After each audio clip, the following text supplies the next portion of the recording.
fool out of myself sometime and get real and raw and just try to be myself.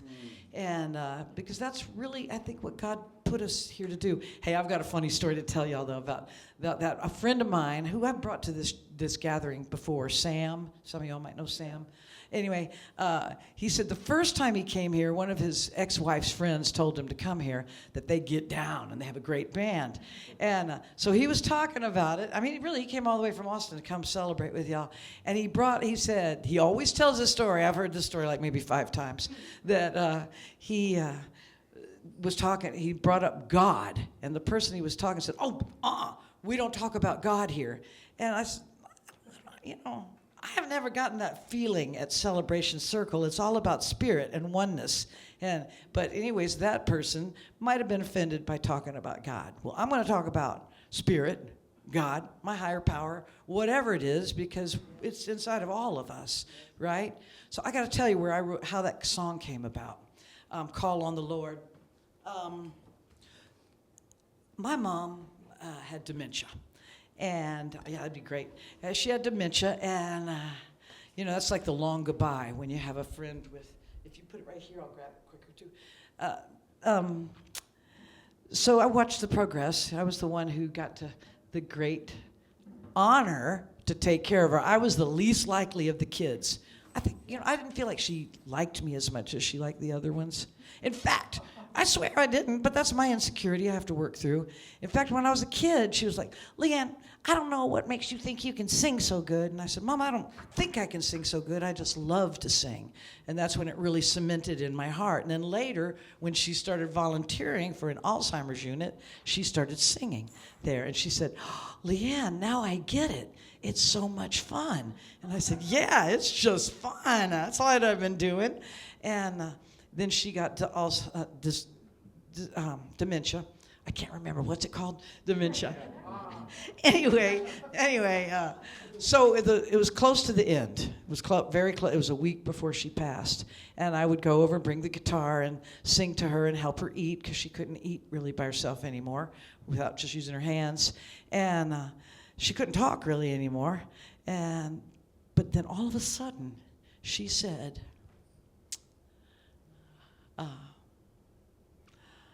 oh gosh, now I'm blanking on it. But it's about this song. The moving hand of God never stops. I feel good, I feel free. I don't know whether I'll live or I'll die. And she shrugged. And I was typing it in. I was like, oh, wow. Mom, you're being all philosophical today. And then she was back to her normal thing. And because that was not the way she talked about the cosmic moving hand of God. But she's like, I told the nurse there, and she said, Leeann, she's probably getting close. And then the day she left, I was doing a yoga posture, the corpse pose, actually, and it was Christmas time, and it was actually the solstice, and I was like, Mom, I don't want my mom to die alone. And this voice said, clear as day, laughing at me, she's never alone. And then I saw a vision of the cosmic moving hand of God. And she was a baby in this big hand. And then I saw her stand up and reach up, and she turned into light and left. So that was super powerful to me. And I felt what a blessing for me that I got to, since I was there, I got to have those experiences since I stepped up and took the job. Because my sister's like, I can't do it. My brother couldn't do it at all. But it was hard, but it was a great honor. And I think that we're gifted with we're gifted with the things we step into. We've got to be willing and say yes to God and not try to control and make it my way or, because we think we know how to do it. But that's been the great thing about learning about turning it over. All those catchphrases of let it go, give it up to God, one day at a time. It's true. This too shall pass. It's true. It does all pass, and our lives pass. So if we continue to say no to the things that are opportunities that are offered to us, that God might be calling us to do, or our higher power is calling us, and we can really feel it. in our guts. We know. We already know, but we don't trust ourselves. We just, for some reason, don't trust ourselves. So this talk today was going to be about a recipe for, getting on track. Like a community. This is a community, and we share our strengths, we share our hopes, we share our tears. That's how we build a family, is going through the good and the bad. And so, I thought maybe y'all could share some recipes, but I'm probably going to hog the mic mostly. But a recipe for me has been to pray in the morning, to get up in the morning. And I do a little yoga to stretch out because I'm getting older, and I got to move my body. And I do that, and then I'll get on my knees, and I really will pray. And, you see the Muslims do it. They get down on the ground and prone, and they are laying out like, I'm giving this up, man. So that's been something that's really helped me to spend a little time in meditation, prayer and meditation. And I started with meditating a long time ago, but then I thought, it's so hard. It takes so long. I got things to do. But y'all have heard of that box breath, the 4 breaths? That's what I recommend to people to start with if they haven't really been doing meditation. Well, let me tell you, because you can do this. Because our minds want to go crazy, and, it's only 4 breaths in and out on one side of the box, 4 breaths in and out on the other side, 4 breaths on the other side. So you'll have a little visual. You could even do it if you're a touch person, a tactile person, so you can keep up with it. Rosary beads, they're counting, they're feeling something. So this and you could even say, I am peace. Or we are one. We are one. I am one. I am that part of that bigger. It's something to try. And it's only 16 breaths. Like, I think we can do 30 seconds to 1 minute of breath work a day. Right? We just did some. I love how y'all do the breath work, and we have one breath. Sometimes it feels like that's what life is, too. We're riding the breath of life. That's what I'm loving about being by the ocean, feeling the waves come in and go out. It's like the earth is breathing, and I get to breathe with her and be part of her and dunk myself and wash myself clean and have, no troubles going on about it. Well, I made a little outline for myself to keep up with what I'm doing, which is never works. But I know something I want to tell y'all about calling on the Lord. This is funny. This is the one I didn't want to scare y'all with, with God. But I get to go to Spain on December 3rd through the 10th with my son on a gospel tour. What? And my son is going with me. What? He was an atheist when he was 10, and we're singing together. He was going to come today, but when I told him there was speaking involved, he said, I don't think I want to do that. So I said, you don't have to speak. You can just, but anyway. He's like, I don't think so, Mom. But he's come before. We were here, I think, a Christmas or 2 ago, and Big Austin. Anyway, he's singing with me now, and we're doing some gospel. But anyway, on to that. I didn't really want to go to Spain this summer. I wanted to bring him. And when we went, we got offered this gig to come to Madrid for 3 days. I thought, okay, there's the gift. Got a little gift. I didn't want to do it. I was like, oh, and got this gift. And so we get to go, and now I'm kind of like still, oh my gosh, it's right in the Christmas season, and I got to go away for a whole 10 days, and not being grateful for like getting to go to Spain, Madrid, and making money even. Anyway, so I'm moving between 2 places. I live in 2 places. I couldn't find my passport last week, and because I knew where I thought I put it. I mean, I could visualize where it was because I was changing bags. I put it in this one spot, and I was in California. I was like, I can't find my passport. Can y'all look for it? They couldn't find it. They found an old one. I was like, okay. I looked all over California. Then I came home. It wasn't where I visualized it. And then I had my housemate look all around. She couldn't find it. And So it was my birthday last week. That's where I got this. So I was coming home from my surprise birthday party. I knew all about it. Don't do that. Anyway, I was coming home and I thought, I believe that we do actualize. You know, we ask and ye shall receive. I believe it. I'm strong on unity principles and I'm strong on meditation. But I said, all right, God, will you please bring me my passport? I said it out loud. And I said, no, God, will you make it possible for me to find my passport tonight? And I'm calling on St. Christopher too. And I said, amen, let it be so. And I really felt it and believed it. I always say, I spout this stuff, I talk about it. Come on. And I wasn't trying to bribe God or anything. I was just saying what I needed. And I went home and started packing for the last weekend's trip and moved some clothes that I have moved a lot. I've moved those clothes. It was right there, under a piece of clothing, laying kind of open, like it had been thrown there. I'm telling you, y'all, that was just last week. Just the day before I was supposed to go pay $600 to get an expedited passport. So I just thought, I got on the phone and I said I called my son. I said, I found it. I said, I prayed out loud and God, I prayed out loud and I went there and it was there. And he said, I'm glad you found the energy to look for it a little more, Mom.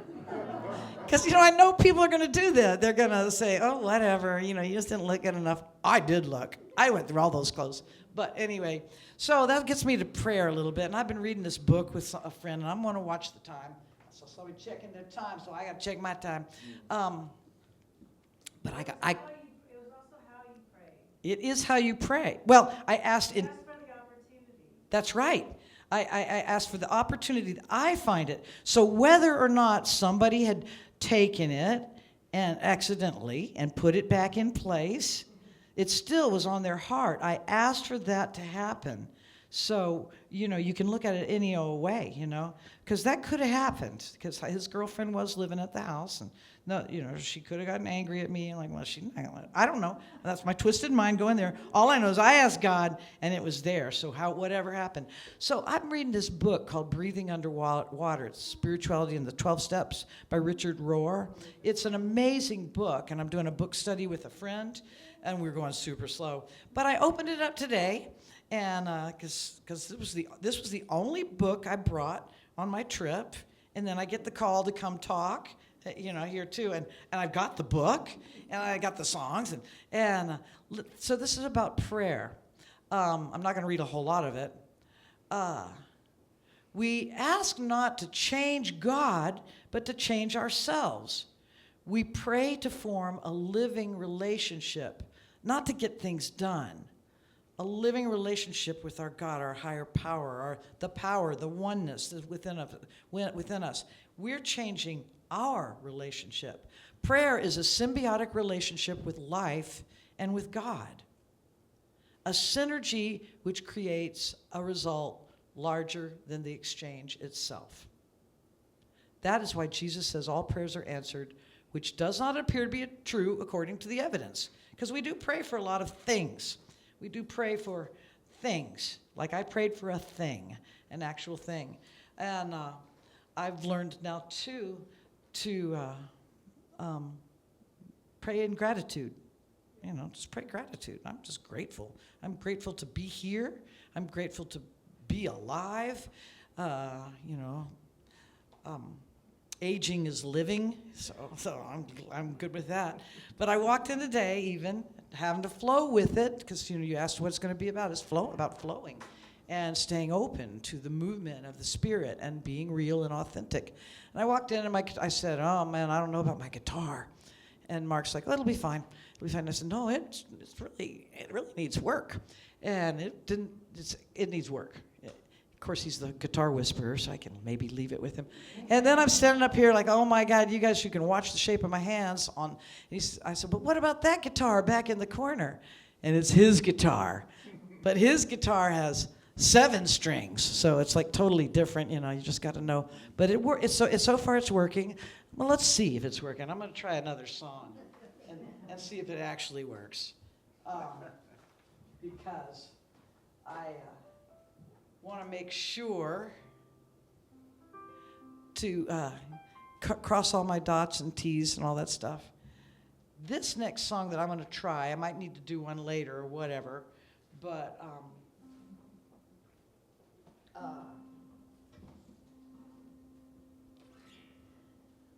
this is about, it's called God is in the Water. I'm not going to do a good job of circling the whole talk around, but I'm rambling a little bit. God is in the Water was a letter written to the Kerrville community after the flood last summer.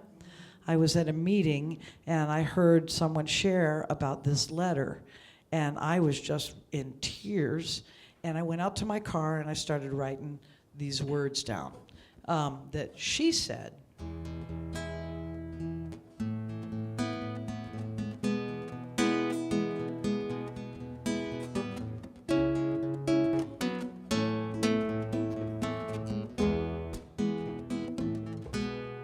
God is in the water. God is in the rain, reaching out to hold us when we are afraid.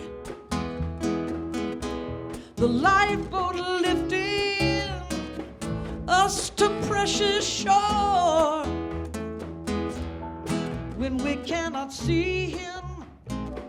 He always gives us more. The rain was pounding down in the middle of the night, waking from a dream, terrifying sight, floating down the river, life is slipping by, taking us to heaven where we will never die. 'Cause God is in the water, God is in the rain, reaching out to hold us when we are afraid. The lifeboat lifting us to precious shore when we cannot see Him. He always gives us more and more and more, yeah.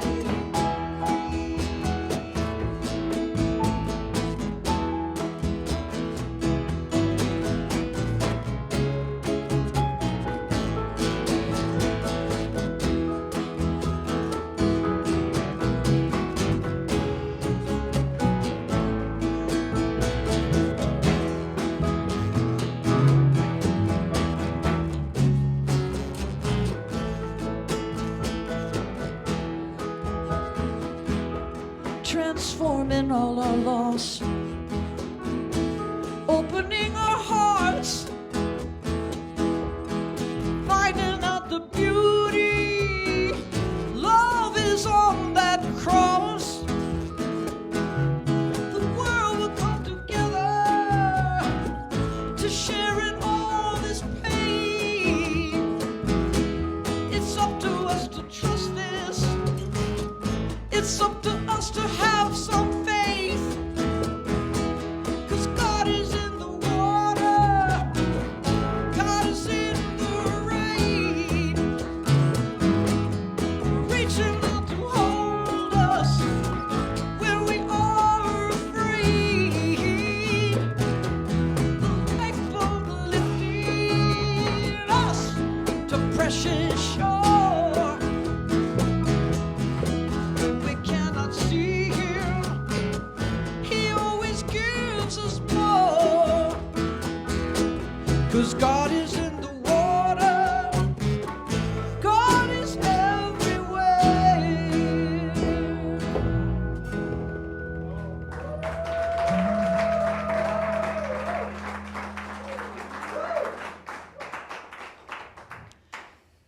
She said that. God was in the water. God was the lifeboat that we couldn't see.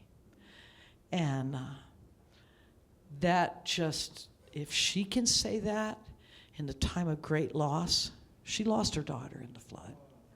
She could tell the community that. This was 1 week after that flood. And I've never seen the letter. I just heard about it. And, and when we could think, this is where I'm going to sound like a heavy-duty Christian, but did Jesus on the cross, when he's been betrayed by everyone, and they're, killing him. And we think our losses and our pain is so great. When what if the cosmic hand of God is always moving through everything, all the good and the bad, and it's up to our attitude and our intentions of how we're going to experience it. Like if we're going off, remember that movie, the dad taking his kid to the gas chamber and not telling him what was happening? Life is beautiful. Life is beautiful, and we are blessed to have this breath we share together and to go out and share. We don't have to go change the world. We just have to share our smiles and our love, heart to heart, person to person. We don't have to go do great things. Sometimes I think we're driven to accomplish, when what if it's just that smile we give to someone whose heart is just breaking right then? And what if it's just us? We need to have faith that God is everywhere. Is it time for the meditation? Yep. Okay, perfect. It'll somehow. God's got this. Remember. Yeah.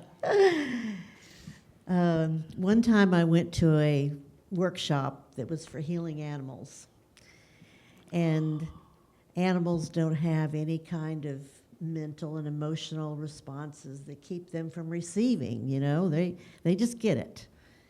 And this woman kept she would introduce her dog, and she'd say, oh, he's old, he's getting ready to die.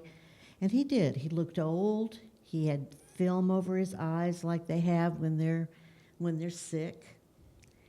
And he was the first one that was worked on. And I won't go into the technique. It was magical in its way at that time. And that dog spent the rest of the afternoon running around the yard like a puppy. Wow. And all of the film that was on this dog's eyes disappeared. So what we tell our world, our bodies, everything we tell our world is actualized in some way or another. So I'm going to have you all close your eyes again, as we do when we meditate, because I want you to go in, and let's go to your heart. Go to that beating muscle that sends blood to all the parts of your body and receives this old blood and oxygenates it and then sends it forth again. And with that oxygen, let's include the idea for this blood of light, of radiance, of joy, of all the positive things that you wish for any part of a vibrant life. So as you touch into your heart, remember a good feeling from a love relationship or an experience. Anything that encapsulates joy and peace and beauty and freedom, celebration, of laughter, of gratitude, of well-being, of ease, and any other quality that comes to mind that would lift you up and lift others. And let that heart beat that energy to every cell pulsing, pulsing, pulsing.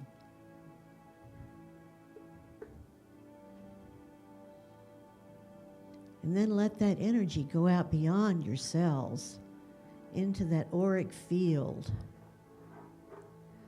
so that everywhere you walk this day, you leave that energy for all that is to experience.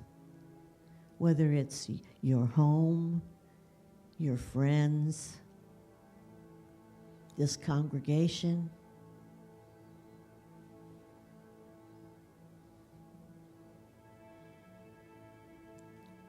for you are a walking energy of light.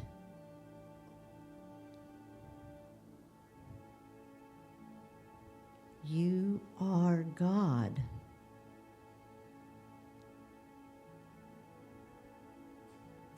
For you are part of that fractal that holds that energy. And that focus is what is in your world. Ho.